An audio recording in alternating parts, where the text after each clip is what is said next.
Bitcoin hoodie guy coming back here with another Kaspa video. Today we're going to be talking about, can Kaspa get to 10% of Bitcoin's market cap? Mike Tyson, the like and subscribe button. Thanks for that, Mike. Well, you can see the price is hanging around 13 cents there. Hash rate is looking beautiful, 1.15 exahash.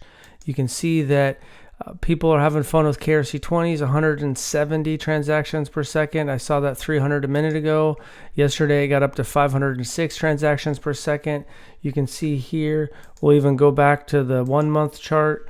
You can see yesterday was 2.55 million transactions.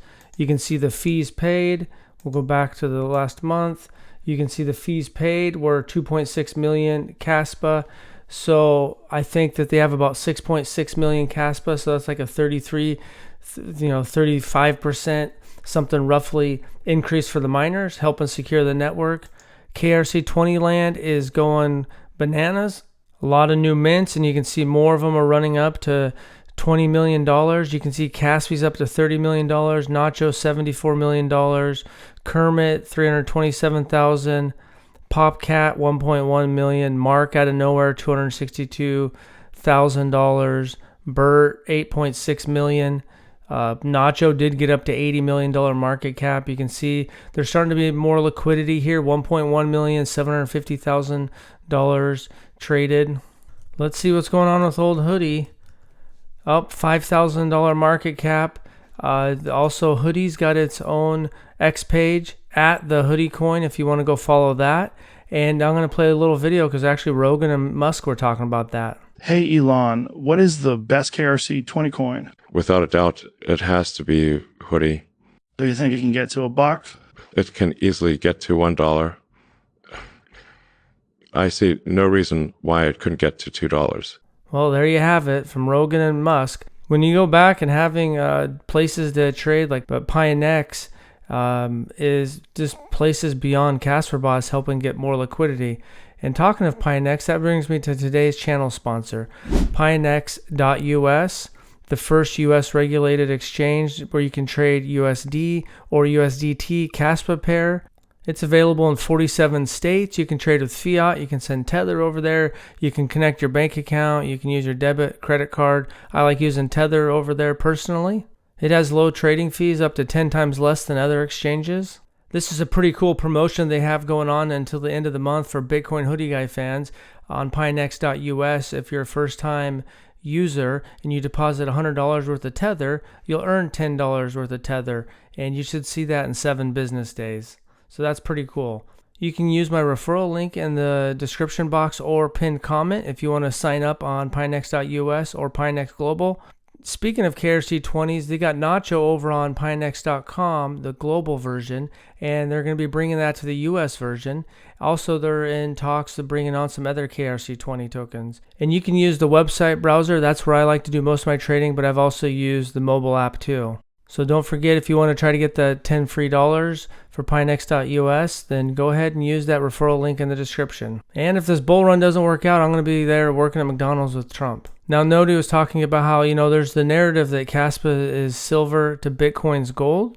And he was mentioning how it's got, historically, silver has, about 10% of gold's market cap, Bitcoin. So if that narrative held up, which there's no correlation, just because that's the relationship with gold and silver doesn't mean that that's the relationship that's going to end up with Bitcoin and Kaspa, but it's fun to look at. So this is just some theoretical thing.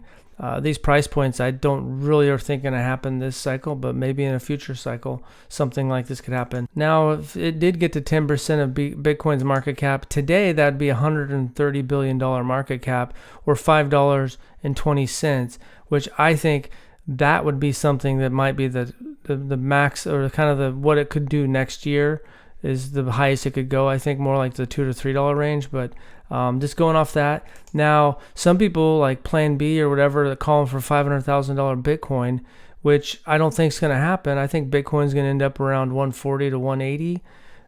That's just my opinion. But if it did get up to 500,000, and I guess, anything is a chance that Bitcoin goes down to 25,000 next year or 500,000. Either of those options aren't a 0% chance of happening. They're both on the table, just very slim chances. But that put Bitcoin at 10 trillion. So that put Kaspa at 1 trillion.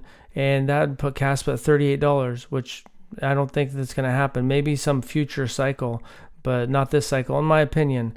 But since people like to throw $500,000 Bitcoin out there, I just wanted to throw out that theory that if it was the digital silver to Bitcoin's digital gold, then, and they did hold up with a 10% market cap of the larger asset.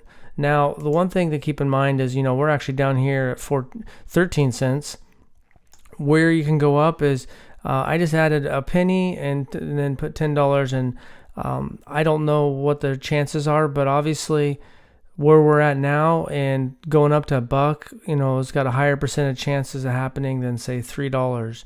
And so some scenario where the whole crypto market tanks and Bitcoin tanks and we go down to Kaspa goes down to 1%, it's not a 0% chance. Now maybe it's even more. Maybe it's even just like so many zeros and a 5 that it's almost not going to happen, but it's not 0% chance.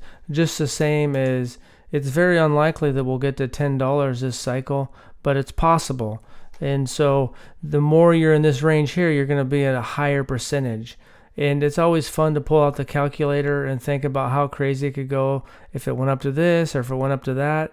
But it's also good to try to keep your expectations balanced. If you're holding long term past the cycle, then you're just watching numbers go up and numbers go down, so it's not as important. This is more important if you're looking to take some profit next year, and probably rather than just looking at what price targets you have, which isn't bad, maybe front run $2, front run $1, whatever, front run $3, is maybe just looking at overall metrics in the market. So you could have some metrics like Pi cycle top indicator for Bitcoin, monthly trading volume, 500 days after the halving, crypto YouTubers views, rocket, mainstream media foaming at the mouth, super cycle talk.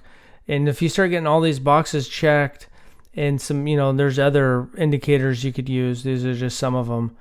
And then you could, that might be a good way rather than just setting your price on a target, because if Kaspa goes to $3, you don't necessarily want to sell off at $1. But for me, I do want to take some profit. So I'm trying to figure out what the best thing is for me. Trying to feel like we're closer to the top and some of these indicators have been reached. And then kind of taking a look at the price, but also having a loose price target that I feel is more realistic in the back of my mind. So that's all I got for today. Thanks for watching and have a good day.